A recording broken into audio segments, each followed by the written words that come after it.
Purihin natin ang Panginoon ngayong umaga. Ngayong umaga po ay Merry Christmas sa lahat ng mga tao sa buong mundo.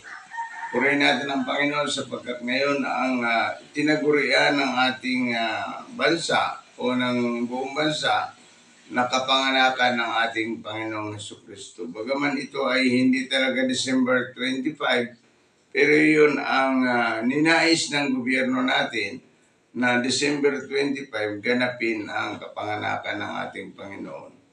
Sabi niya dito sa Lucas chapter 2 verse 10 to 11 ay ganito ang sinasabi niya. Lucas chapter 2 verse 10 to 11. Ngunit sinabi sa kanila ng anghel, "Huwag kayong matakot. Ako'y may dalang mabuting balita para sa inyo na magdudulot ng malaking kagalakan sa lahat ng tao. Sapagkat sinilang na ngayon sa bayan ni David ang inyong tagapagligtas, ang Kristong Panginoon."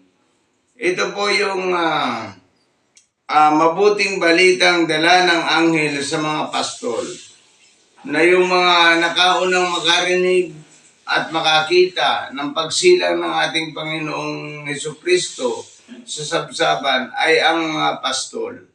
Yung mga pastol pong iyon, siya ang naunang makakita sa ating Panginoon. Dito po, yung mabuting balita na isinilang na dumating na dito sa sanlibutan ang tagapagligtas ng lahat ng tao.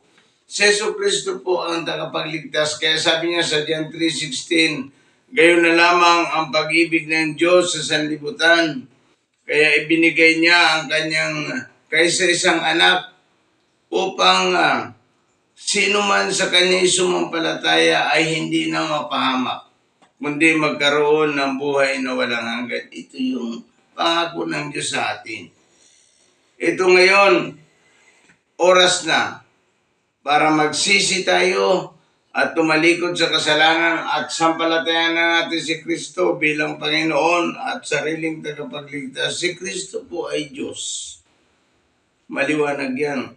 Sabi niya sa 11, "Sapagkat sinilang na ngayon sa bayan ni David ang inyong tagapagligtas, ang Kristong Panginoon." Pag sinabing Kristo, Diyos. Pag sinabing Panginoon, yun ang nasusunod sa buhay ng tao.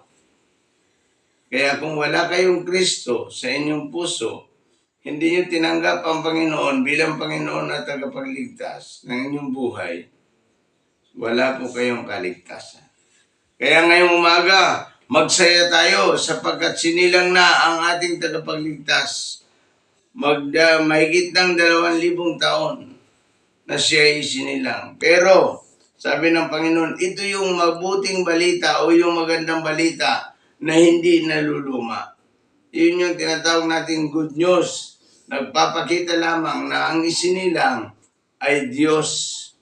Sapagkat ito yung balitang hindi naluluma. Bagaman sinasabi ng ibang mga tao dyan, mga false prophet, na sabihin niya, Xmas.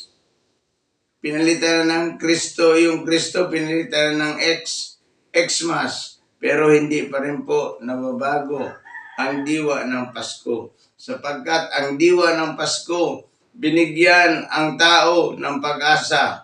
Pag-asa sa buhay na walang hanggan at hindi na mapapahamak sa naglalagablab na apoy. Ngayong umaga po, magdili-dili tayo sa ating mga buhay. Si Kristo ay papasukin natin sa ating mga puso bilang Panginoon at tagapagligtas upang tayo ay magkamit ng buhay na walang hanggan. Iyan ang magandang regalo ng Diyos sa atin, buhay na walang hanggan. Kung sasampalataya tayo sa Kanya, magsisisi sa kasalanan at tatanggapin si Kristo bilang Panginoon at tagapagligtas ng ating buhay, ikaw ay may buhay na walang hanggan. Purihin natin ang Panginoon ngayong umaga po.